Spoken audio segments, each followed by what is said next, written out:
시장이 일비일이하고 일진일퇴할 수밖에 없는 약간 이성적인 과열 상태다라고 저는 보고 있거든요. 과열인 과열인데 네, 사람들이 그럼요. 걱정도 많이 하고 있습니다. 기업 실적이 또박또박 잘 나올까, 우리의 높은 눈높이를 맞춰줄까 걱정을 하면서, 그런데 진짜 주가가 하락할 때는 이 이성적인 과열보다는 조금 비이성적인, 그리고 약간 맹목적인 과열이 나와야 되거든요. 그 과열을 사람들은 나중에 버블이라고 부르죠. 네. 지금이 좀 이성적 과열과 비이성적 버블 사이에 있는 것이 아닌가. 주가가 싸지 않은 상태에 있는데 트럼프발 관세 정책이 앞으로 이제 갈 길이 굉장히 머니까 가슴이 답답한 거죠. 조금 좋은 뉴스가 나오고 이러면 조금 환호했다가 또 뭐 또 뒤집어졌다가 뭐 앞으로 계속 그럴 것 같습니다.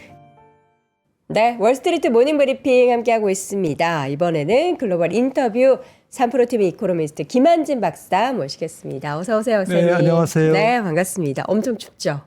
네, 춥습니다. 어제보다 더 춥대요. 네. 영하 10도. 조금씩 근데 적응을 해가는 것 같아요. 어떤 추운 날씨예요? 네, 좀 춥다고 생각하니까 막상 추위가 그렇게 춥게 느껴지지 않는 거 있죠. 겨울에 뭐 이 정도 추위는 뭐 있어야 된다. 어르신들이 항상 예전에 야, 우리 때는 영하 30도였어. 뭐 이런 얘기 하시는데 혹시 박사님도 어르신들이 좀 뻥이 심한 것 같은데. 자, 미국 시장 이야기 한번 해보겠습니다. 밤사이에는 좀 반등을 하긴 했는데 약간 불안한 부분들이 없지 않아 있어요. 그래서 우리가 이제 이렇게 단기적으로 올라와 있는 이 상황을 어떻게 좀 받아들여야 할지, 그리고 지금 뭐 워낙에 많이 올라와 있는 상황이기 때문에 이것을 두고 이게 정상적인 상황인지 아니면은 비정상적인데 그래도 합리화할 수 있는 내용들이 있는지 하나씩 좀 열어보도록 하겠습니다. 반등을 한 것에 대한 의미 부여를 혹시 조금 하셨습니까? 어젯밤요? 네네. 네. 뭐 변동성이 큰 거죠. 뭐 계속 지금 시장이 왔다 갔다. 네. 아무래도 뭐 이번 2025년도 그렇고 앞으로 4년간 트럼프 때문에 좀 피곤한 장세가 계속될 것 같습니다. 뭔가 하나의 정책이나 얘기를 할 때 끝을 보고 이야기한 다음에 그것을 이렇게 수습해가는 그런 성격의 인물이다 보니까 이번 관세 얘기도 그랬잖아요. 그리고 중국 쪽에서는 뭐 가만히 있지 않고 당연히 맞불을 놓았고 거기에 따른 시장이 좀 부진할 거라고도 생각도 했는데 밤사이도 올라가지고 이게 또 무슨 일이지? 어떤 관점인 거지? 하는 그런 좀 의구심이 들긴 하더라고요. 네, 뭐 좀 디테일을 보면 네. 사실 중국이 보복 관세를 매겼지만 네. 집행 시점도 2월 10일로 조금 늦췄고요. 여유가 있네요. 네, 금액도 미국산 수입품에 대해서 240억 불. 미국이 중국의 수입품에 대해서 때린 관세는 뭐 폭은 10%지만 추가 관세율이요. 5,600억 불에 비하면 굉장히 작은, 그리고 이제 시기도 조금 비단 뭐 한 일주일이지만 네. 조금 늦췄고, 이런 것은 우리 협상할 수 있어라는 제스처죠. 우리 협상을 할 의향이 있어. 미국에 대한 이제 그런 것에 대한 반응이고, 이제 이런 부분들이 뭐 종합적으로 시장에서는 이제 반신반의하는 거죠.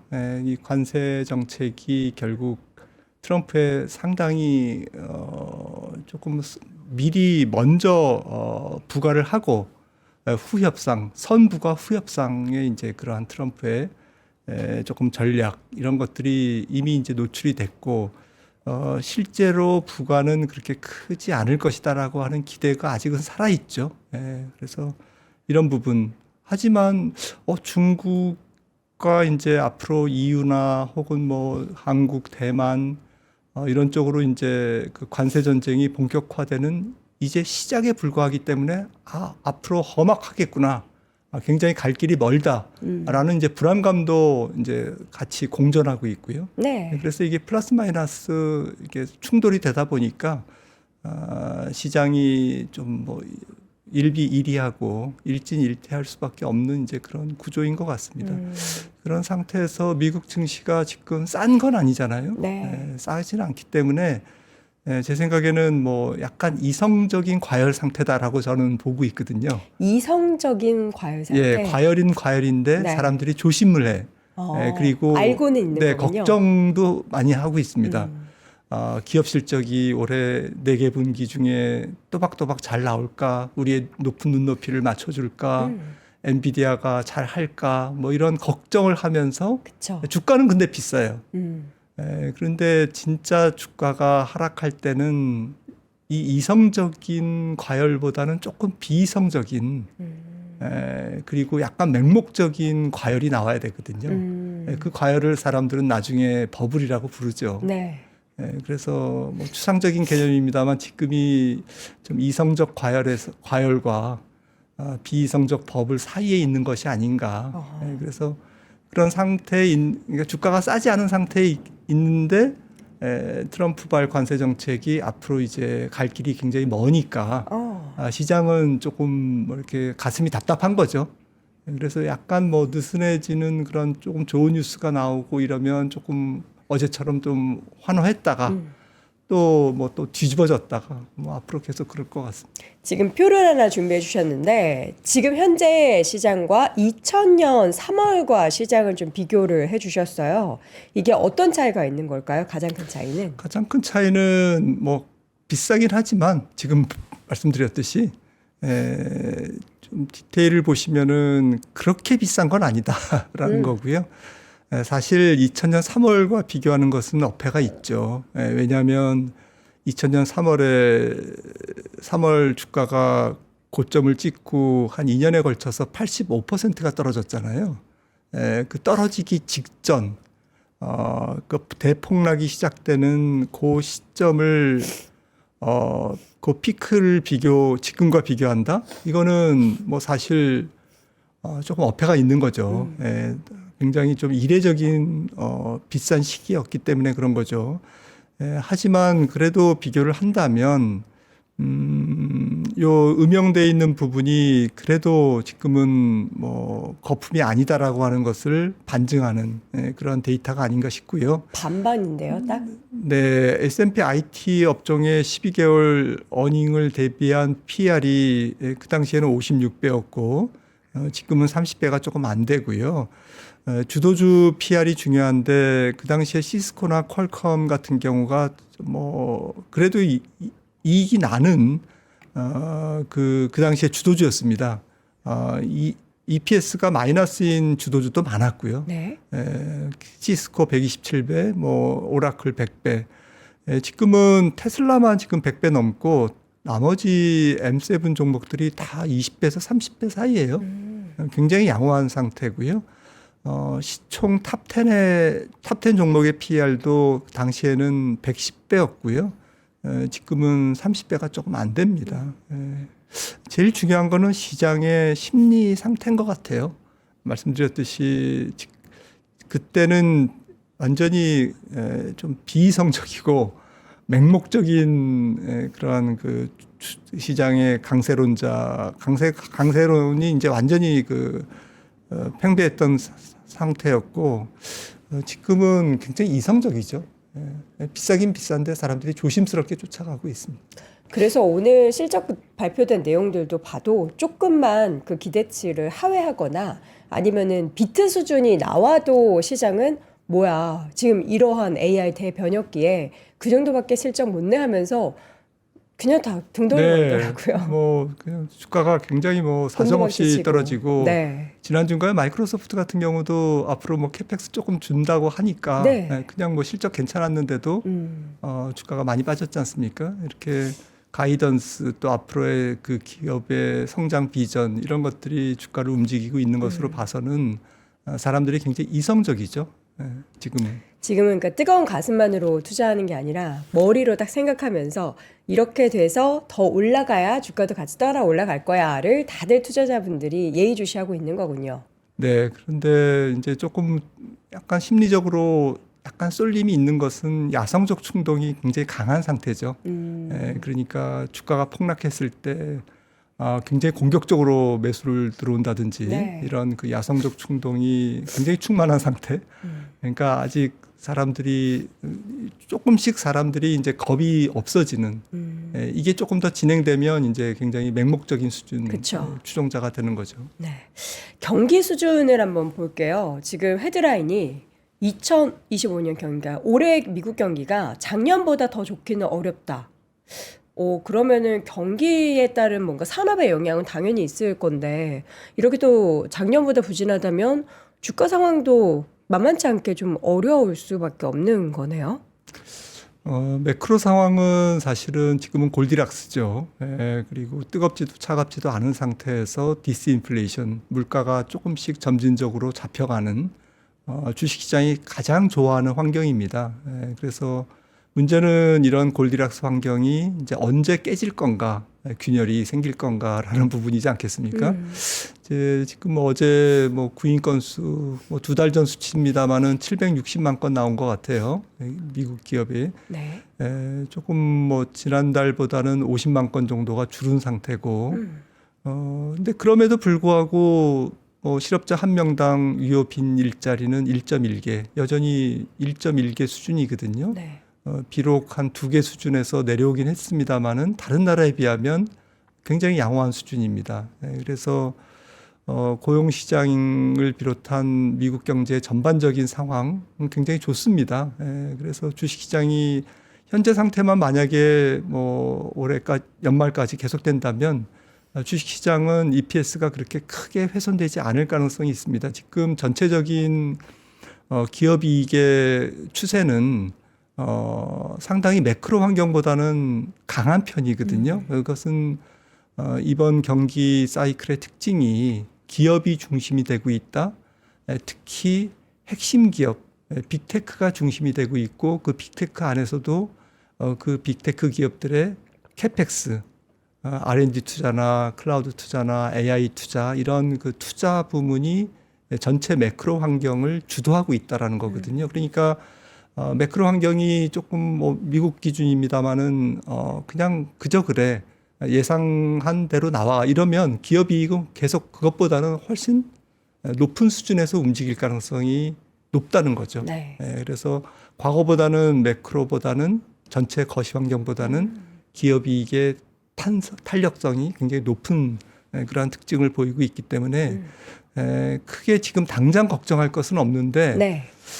지적해 주셨듯이 작년보다 올해 매크로 환경이 더 좋을까라는 부분에서는 이제 의문점이 있는 거죠. 고용에서 그 단서를 찾아볼 수 있는 건가요? 맞습니다. 고용이라는 게 사실은 약간 경제가 살아있는 생물이잖아요. 그러니까 지금처럼 이제 관세 이런 얘기가 계속 1년 내내 왁자지껄하고 이리 쏠리고 저리 쏠리고 하면 기업들 입장에서도 투자를 조금 꺼리지 않겠습니까? 그렇죠. 그리고 이럴 때가 기회야 이러면서 트럼프 시절에 좀 더 고용을 늘려야지 하는 기업보다는 잠깐 좀 기다려봐. 관세 정책이 어떻게 되는지. 상황 좀 보고. 우리도 중국의 수출 비중이 50%인데 애플 같은 경우도 이게 또 부메랑으로 나올 수 있잖아요. 파장이 어느 정도까지인지 모르니까. 그 파장이 이게 단순한 문제가 아니지 않습니까? 그리고 미국 기업들도 멕시코, 캐나다에 현지 법인도 많이 갖고 있고 그쵸. 이런 기업들이 또 멕시코, 캐나다 관세가 어떻게 되느냐에 따라서 또 경영 환경이 다 달라지는 거고 네. 이러면 기업들이 투자도 꺼리고 고용도 꺼리고 위축된다라는 거죠. 그렇죠. 그러다 보면 경제는 살아있는 생물이라서 뭔가가 이렇게 이런 불확실성이 고조되어 있는 상태에서는 그렇게 공격적인 확장 경영을 할 수 없다라고 생각을 합니다. 지금 보시는 것처럼 추세적으로 지금 낮아지고 있는 상태예요. 그래서 요거는 파란색 선은 미국 그 소비를 지탱하는 원천이라고 할 수 있는 미국 기업들의 미국 고용자들의 평균 임금, 시간당 임금인데 최근 반등하긴 했습니다만은 추세적으로는 조금 낮아지고 있는 거죠. 네. 그리고 점선이 이제 그 임금 상승률의 가장 중요한 자발적 이직자입니다. 이직자의 증감인데 지금 이직률이 거의 1.1%, 근데 좌우간 이제 자발적 이직이 굉장히 좀 줄고 있어요. 그 얘기는 그렇게 일자리가 활발하게 막 활발하게, 만들어지지 않는다는 네, 거네요. 네, 그런 상태는 아니다. 네. 그러니까 기업들이 고용도 그렇게 적극적으로 안 하고 채용도 적극적으로 안 하지만 그 고용자들이 근로자들이 이렇게 임금이 저기서 많이 준대 저쪽에서 많이 준대 이러면서 왁자지껄하게 이렇게 막 움직이는 그런 상황은 아니다라는 그쵸. 거죠. 그래서 이런 상태에서 약간 골디락스 경제가 지금 지속되고 있지만 추세적으로는 나쁘다. 네. 나머지 미국 이외의 경제 상황은 매우 안 좋습니다. 지금 4분기 뭐 중국, 독일, 프랑스 경제 성장률 나왔습니다만은 마이너스 0.3, 0.2잖아요. 네. 그러니까 올해 유로존 경제 성장률이 IMF 전망으로는 한 1% 성장할 것으로 지금 전망하고 있습니다만은 제 생각에는 1% 안 될 것 같아요. 중국도 작년에 5% 성장했지만 이런 관세 전쟁 속에서 아무리 경기 부양책을 한다고 해도 좀 언발의 오줌 누기 이런 상태가 될 가능성이 높아서 4%대 중반 정도. 그러니까 미국이 세계 경제 중심축인데 그렇게 크게 작년보다 높아지지 않는 상태에서 다른 나라는 구조적으로 또 관세 정책 때문에 나쁜 상태라고 본다면 전 세계 경제는 작년보다는 조금 더 슬로우 다운 될 것 같다라는 생각입니다. 다음 차트도 고용 관련한 차트인데 이건 어떤 의미를 내포하고 있는 거죠? 네, 그게 말씀드렸듯이 이제 고용 버퍼가 뭐 어제 구인 이직 보고서에서 760만 건이라고 말씀드렸는데 이게 이제 그 생산 가능 인구 대비 기업들의 구인 건수가 지금 한 4.1% 정도입니다. 저는 4%가 이제 깨지면 뭐 3.8, 3.7 이렇게 내려오면 구인율입니다. Y축이. 이게 구인율이 지금은 쭉 높은 상태지만 이게 조금 더 내려오면 실업률이 이제 급증하는, 그러니까 즉 기업들의 고용 버퍼가 지금 있기 때문에 실업률이 안 올라가고 있지 않습니까? 4.1%에서 딱 묶여 있는데 지금 좀 더 주목해야 되는 것은 이제 기업들이 구인을 일자리를 조금 적게 사람들을 적게 뽑기 시작하면 그러면 버퍼가 이제 없어지기 때문에 그때부터는 실업자 수가 급증한다라는 거죠. 그래서 이게 이제 영국의 경제학자 베버리지가 만들어서 베버리지 곡선이라고 이제 불리는 그런 차트인데, 그러니까 임계점에 점점 가까워지고 있다. 그래서 지금 우리가 보이는 이런 지표만 볼 게 아니고요.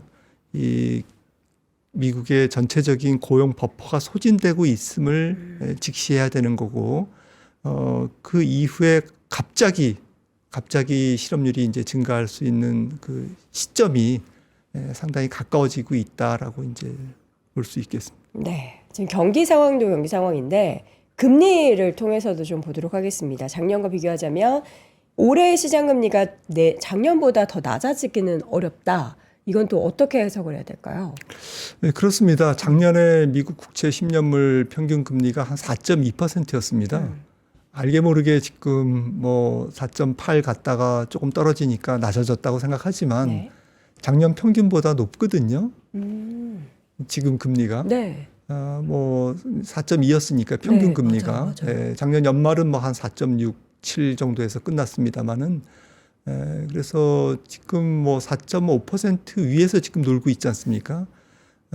제 생각에는 뭐 조금 더 뒤로 가서 2023년 재작년 같은 경우에는 3.9였습니다.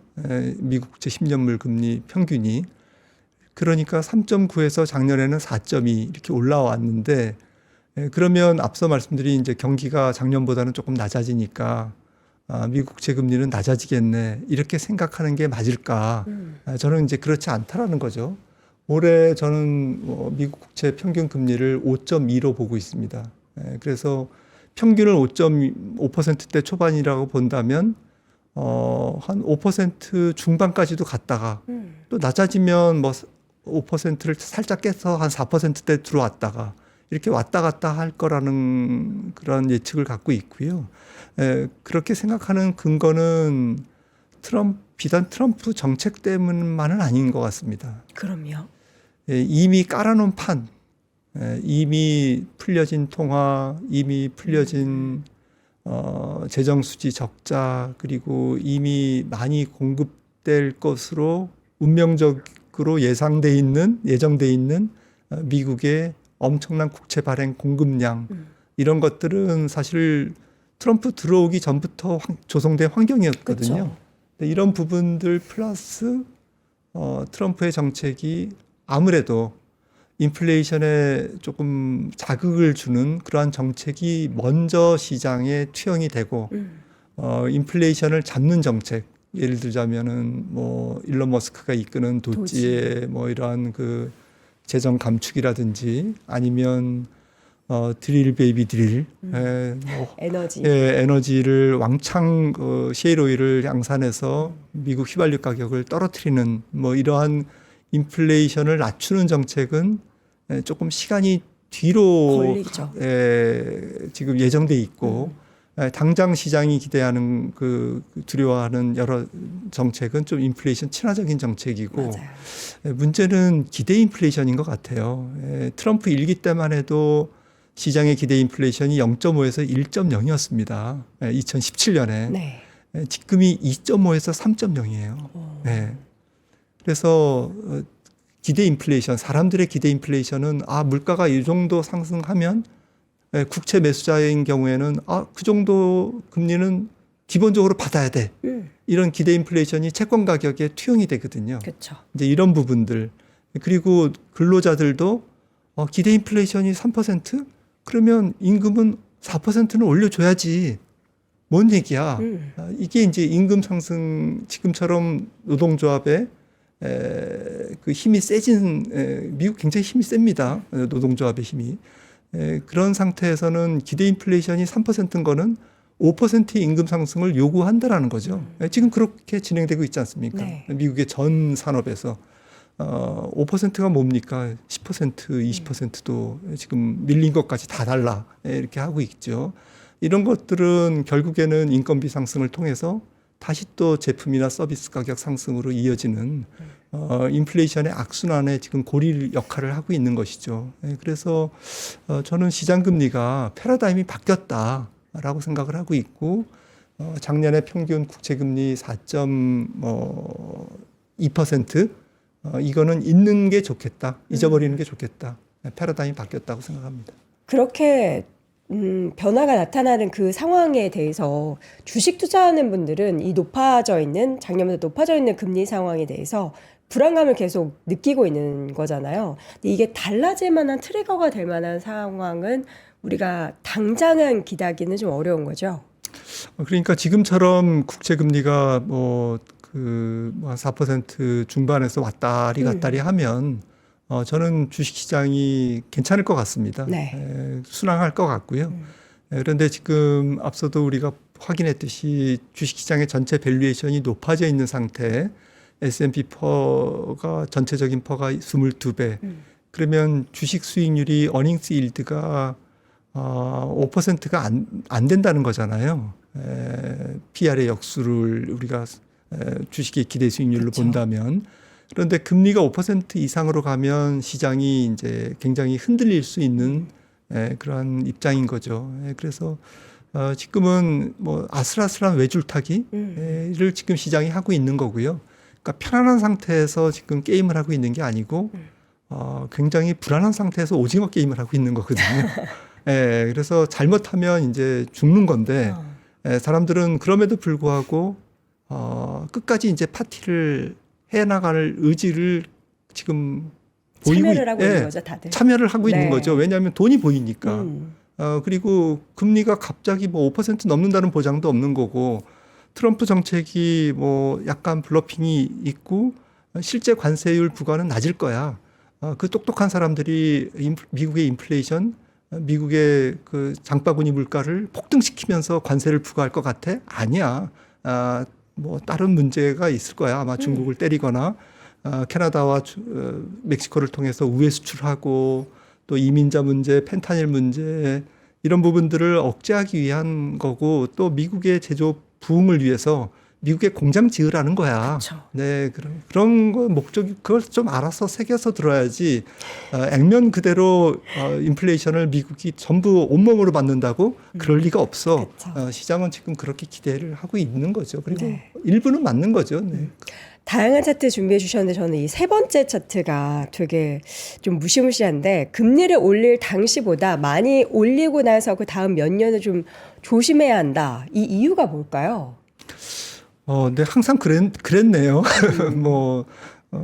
그동안에 그랬다? 네, 그동안에 그랬는데 이게 비단 이제 미국만의 문제가 아니라 미국의 국채 금리는 국제 금리입니다. 특히나 그 근래에 와서는 글로벌 금리이기 때문에 지금 다 채권 시장이 동조화되어 있지 않습니까? 시장 이자율이. 근데 이제 국제 금리가 올라가면 조금 민낯이 드러나는 거죠. 워런 버핏 선생님께서 수영장에 물이 빠지면 누가 바지를 안 입고 있는지 그게 드러난다. 이제 좋을 때는 안 드러나잖아요. 그런데 금리를 올릴 때는 좋을 때잖아요. 대충 좋으니까 올렸겠죠. 그렇죠. 그때 이제 좀 일어나는 일들이 부채 증가입니다. 근데 이번에 부채 증가는 조금 특이한 게 예를 들어서 뭐 회사채 같은 경우도 5년 만기를 발행했다 그러면 5년 전으로 시계를 돌리면 코로나 이전이 되지 않습니까? 2018년, 19년에 금리가 제로였잖아요. 네. 그러니까 제로 금리에 조달된 채권들이 지금 만기가 도래하는 거죠. 근데 지금은 경기가 좋으니까 괜찮은데 어떻게 쓰든 돌려막고 뭐 이렇게 해서 지금 꾸역꾸역 막고 있는 기업들이 있죠. 그렇죠. 우리는 지금 가장 잘 나가는 빅테크 기업들, 돈을 어마무시하게 갖고 있는 빅테크 기업들만 봐서 우리가 지금 시선이 주식시장에만 몰려 있지만 지금 한계 기업들, 그러니까 영업이익으로 이자도 못 내는 기업들이 계속 늘어나고 있습니다. 우리나라도 상장 기업 중에 5분의 1이 한계 기업이고 전 세계적으로 지금 신평사에서 회사채 등급 하향 조정된 기업들의 수가 계속 증가하고 있습니다. 그러니까 물밑에서는 지금 이런 일들이 일어나고 있는 거죠. 그런데 만약에 수요가 위축되고 올해 경기가 위축되고 반면에 금리는 국제 금리는 올라간다면 네. 어떤 일이 생기겠습니까? 캐시플로가 쫄려서 돈을 못 갚는 기업들이 당연히 있는 거고요. 이런 것들이 이거는 이제 나스닥 변동성 지수예요. 그러니까 변동성 지수가 올라간다는 것은 이제 주가가 폭락했다는 얘기죠. 그래서 금리를 올리고 얼마 안 있어서 이러한 주식시장에 큰 하락 변곡점이 나오더라. 그리고 그 변곡점이 나오는 이유는 앞서 말씀드린 그러한 금융시장의 불안정, 그다음에 부채 조정, 그다음에 호황기 때 금리 인상기 때는 우리가 관심을 안 가졌던 그러한 그 밑에 있는 경제 기저에 있는 여러 가지 찌꺼기들 이런 것들이 표출되더라라는 거고요. 환율 시장도 결국에는 미국이 금리를 많이 올린 다음에 그 당시나 혹은 조금 있다가 항상 원달러가 폭등하는 원달러뿐만 아니라 전 세계 환율 시장이 달러 초강세 나머지 통화의 초약세 국면이 항상 와 있더라. 그거는 당연한 거죠. 왜냐하면 미국이 금리를 많이 올렸기 때문에 미국 쪽으로 자금이 빨려 들어가면서 그렇죠. 전체적으로 블랙홀이 생기는 거죠. 다른 나라에. 그래서 환율 시장이 대폭락. 단순한 환율 폭락뿐만 아니라 그게 이제 가져오는 파장들이 다양하게 있는 거죠. 체력이 약한 국가들은 모라토리엄이 나올 수도 있는 거고요. 이제 이런 일들이 항상 미국이 금리를 많이 올린 다음에 한 1, 2년 있다가 나온다. 미국이 언제 금리를 멈췄습니까? 지금 1, 2년 전이잖아요. 그래서 2025년 하반기는 굉장히 뭔가가 뒤숭숭한 일들이 많을 것이다라는 것을 이런 그 경제 지표는 지금 속삭여 주고 있습니다. 매크로만 보고 우리가 주식 투자를 하는 건 아니지만 지금 이제 앞서 말씀해 주셨던 것처럼 기업의 실적을 보고 다들 주식에 대한 많이 올라와 있는 거품임에도 불구하고 그 실적을 보고 그 AI라는 새로운 산업의 패러다임의 변화를 보고 투자를 하지만 기저에 쫙 깔려 있는 미국의 경기 상황이나 여러 가지 지표들을 보면은 매크로 변수들을 보면은 우리가 좀 걱정해야 할 만한 그런 내용들은 기저에 깔려 있다. 이게 또 언젠가 심리가 살짝이라도 무너지면은 바로 수면 위로 올라올 수 있는 그런 내용들 아닙니까? 맞습니다. 그래서 걱정하면 뭐 한이 없고 끝도 없는데요. 네, 네. 예, 그럼에도 불구하고 뭐 지금은 버틸만 하다. 네. 하지만 기저에 뭔가가 뒤숭숭한 일들이 많이 지금 일을 꾸미고 있다. 이러한 그 약간 주식시장의 투자자들을 잡아먹으려고 하는 괴물들, 짐승들이 지금 으르렁거리고 있다. 네. 정신 차리고 조금 촉을 바짝 세워서 투자를 하되 조금 비상구 근처에서 파티를 즐기자. 너무 비상구에서 멀리 떨어져 있으면 도망가기 힘들다. 저는 그렇게 생각을 합니다. 도망갈 구멍을 좀 만들어 두자. 네, 도망갈 뭐 준비를 조금 하면서 파티를 즐기더라도 네. 취하지 말자, 도취하지 네. 말자. 알겠습니다. 자, 이렇게 해서 오늘 글로벌 인터뷰 함께 했고요. 3프로TV 이코노미스트 김한진 박사 함께 했습니다. 고맙습니다, 박사님. 감사합니다. 자, 오늘도 월스트리트 모닝 브리핑 함께 하셨는데요. 저희가 오늘은 3프로와 띠를 통해서 두 가지의 상품을 소개해 드리려고 합니다. 일단 너무 죄송하다라는 말씀부터 드리는 게 45대밖에 준비를 못했어요. LG 그램 이번에도 노트북 준비했는데 요거는 빨리 품절될 예정이니까 여러분들 필요하신 분들 바로 확인해 보시고요. 그리고 이어서 울트라탭 요거는 이제 10만 원대로 여러분들이 가져갈 수 있는 태블릿 PC입니다. 여러분들이 LG 울트라텍 그전에도 구입하고 싶으셨는데 놓치신 분들은 오늘 3프로와 띠를 통해서 꼭 득템하시기 바랍니다. 저는 내일 오전 6시에 조금 더 좋은 목소리로 다시 돌아올게요. 여러분 오늘도 고맙습니다.